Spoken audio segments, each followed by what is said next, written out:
social territorial de Kétini. Tout d'abord, nous allons situer Kétini géographiquement. Ensuite, nous introduirons des données démographiques ainsi que socio-économiques.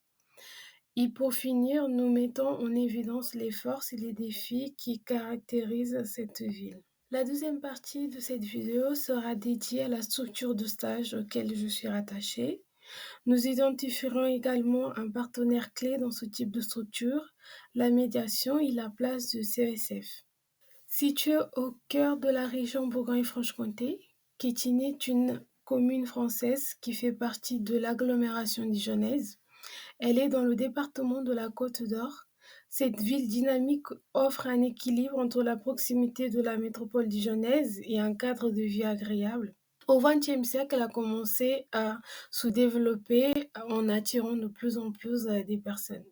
Les données Open Collectivité concernant la population totale actuelle de Quétigny en 2023 indiquent un nombre d'habitants de 9 287 personnes.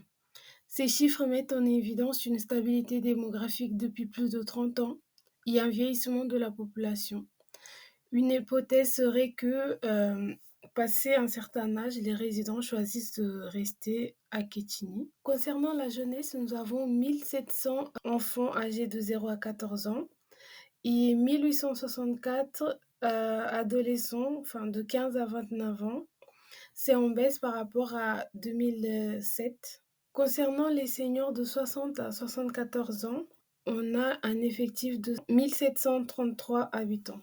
Donc en 8 ans, la part de la population des plus de 75 ans s'est passée de 20 à 30%.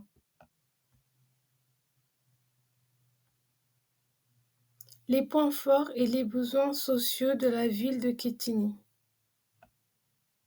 Selon Guide pratique de la tranquillité publique, une large majorité des habitants de la ville expriment un sentiment de sécurité dans leur quartier.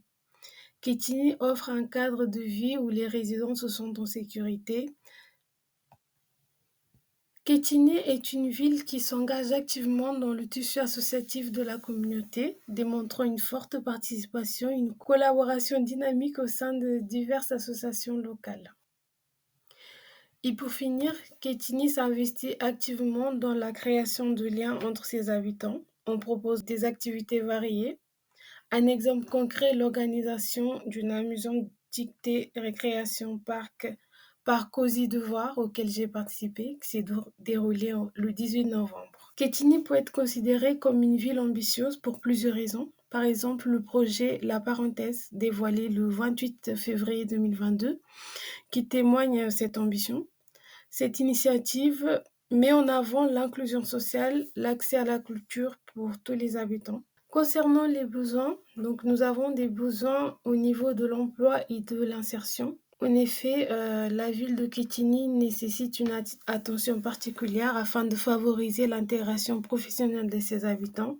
Il y a aujourd'hui une présence significative des familles monoparentales à Quétigny, ce qui souligne la nécessité d'un accompagnement spécifique pour répondre aux défis auxquels les familles peuvent être confrontées. Et pour finir, actuellement, il y a un vieillissement de la population à Quétigny, ce qui pose des défis et des enjeux sociaux importants. Maintenant, allons voir quelques services sociaux de Quétigny. Tout d'abord, nous avons un centre social à Quétigny, donc c'est une structure de proximité ancrée dans une communauté locale qui vise à favoriser le lien social, l'inclusion, le développement global des habitants. Donc cette structure offre des variétés d'activités allant de l'accompagnement social à des initiatives culturelles, éducatives et loisirs. Donc le CCAS, Centre communal d'action sociale, son rôle principal est d'assurer la mise en œuvre des politiques sociales décidées par la municipalité. Donc, le CCAS intervient dans divers domaines tels que l'aide sociale, l'insertion, le logement, la solidarité envers les personnes âgées, etc. Et pour finir, une épicerie sociale et solidaire qui est un établissement qui vise à répondre aux besoins alimentaires des personnes en situation de précarité. Ma structure de stage.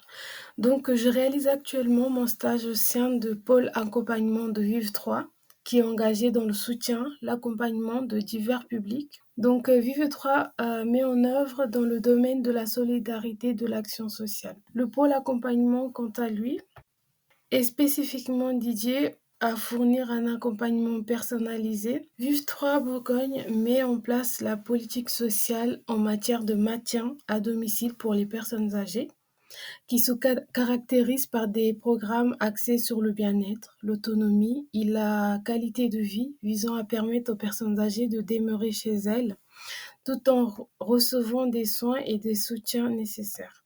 Donc, les services d'aide à domicile sont des partenaires essentiels pour la politique de maintien à domicile en raison de leur rôle dans la fourniture de soins et de soutien direct aux personnes âgées. Leur importance réside dans leur capacité à offrir une assistance quotidienne comprenant l'aide aux tâches ménagères, la préparation des repas, l'aide à la toilette et d'autres services non médicaux. Donc ces interventions contribuent directement au bien-être physique et émotionnel des bénéficiaires qui va les aider à favoriser leur autonomie. Le conseiller en économie sociale familiale joue fréquemment un rôle de médiateur dans les situations de conflit entre les personnes âgées et ses enfants, particulièrement lorsqu'il y a des désaccords sur les types de soins et les horaires de visite. Donc, le CSF intervient de manière constante pour mettre en place des sessions de médiation entre les différentes parties impliquées, cherchant à établir un dialogue ouvert et constructif. Donc, le CSF facilite la communication pour résoudre ces différents problèmes.